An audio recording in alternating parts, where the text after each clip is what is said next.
तो 2026 के पद्म पुरस्कारों की घोषणा हो चुकी है। ये भारत के सबसे बड़े नागरिक सम्मानों में से एक हैं।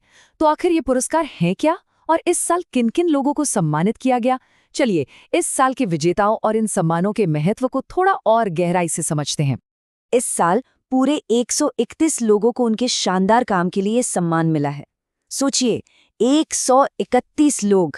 ये नंबर ही बताता है कि हमारे देश के कोने-कोने में कितना टैलेंट और सेवा की भावना भरी हुई है।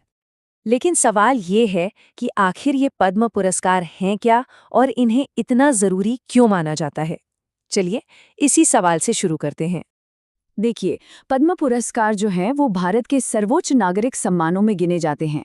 ये उन लोगों को दिए जाते हैं जिनका अपने अपने क्षेत्र में देश के लिए योगदान वाकई असाधारण रहा हो। हर साल रिपब्लिक डे के दिन इन सम्मानों का ऐलान होता है और फिर मार्च या अप्रैल के महीने में राष्ट्रपति भवन में एक बहुत ही भव्य समारोह में भारत के राष्ट्रपति खुद इन्हें प्रदान करते हैं। ये एक ऐसी परंपरा है जो अलग-अलग फील्ड्स में दिए गए बेहतरीन योगदान को एक राष्ट्रीय पहचान देती है। अच्छा, ये जो सम्मान है ना, ये 3 अलग-अलग लेवल्स पर दिया जाता है, जो सेवा के महत्व को दिखाता है। चलिए एक-एक करके इन तीनों को समझते हैं। सबसे ऊपर आता है पद्म विभूषण। ये असाधारण और विशिष्ट सेवा के लिए दिया जाता है, मतलब एकदम हटकर काम करने वालों को। ये इतना बड़ा सम्मान है कि भारत रत्न के बाद देश का दूसरा सबसे बड़ा नागरिक सम्मान यही है। इसके बाद दूसरे नंबर पर आता है पद्म भूषण। ये उच्च कोटि की विशिष्ट सेवा के लिए दिया जाता है। ये भारत का तीसरा सर्वोच्च नागरिक सम्मान है। और तीसरा है पद्मश्री, जो किसी भी क्षेत्र में की गई विशिष्ट सेवा को सम्मान देता है। और जानते हैं, अक्सर जमीनी स्तर पर जो लोग चुपचाप कमाल का काम कर रहे होते हैं ना, उन गुमनाम हीरोज को इसी सम्मान से पहचान मिलती है।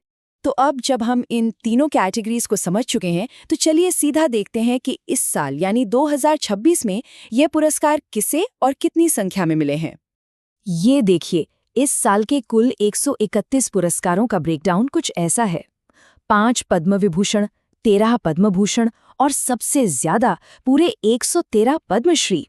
और जैसा कि इस चार्ट में साफ दिख रहा है, पद्मश्री की ये बड़ी संख्या यही दिखाती है कि जमीनी स्तर पर काम करने वालों की पहचान और उनके सम्मान पर कितना जोर दिया गया है।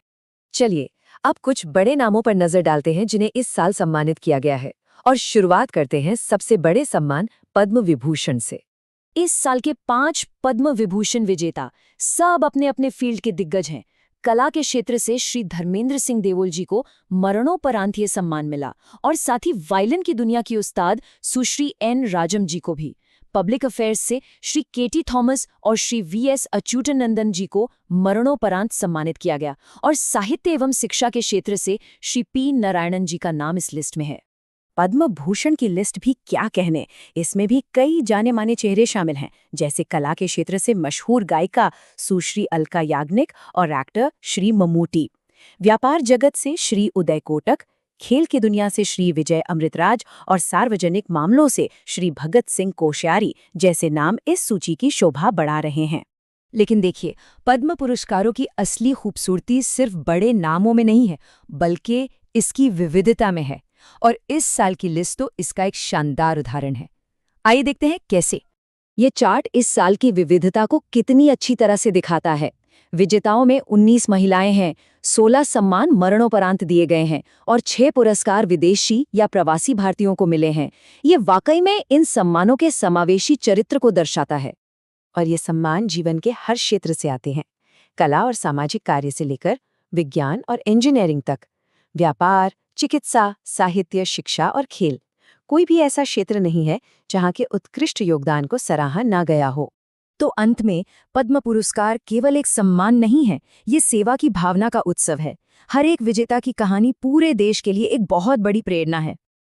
और ये हमें इस सवाल पर छोड़ जाता है कि आने वाले कल के भारत को किन लोगों का योगदान आकार देगा। कौन जाने, शायद भविष्य का कोई पद्म विजेता आज हमारे साथ ही हो।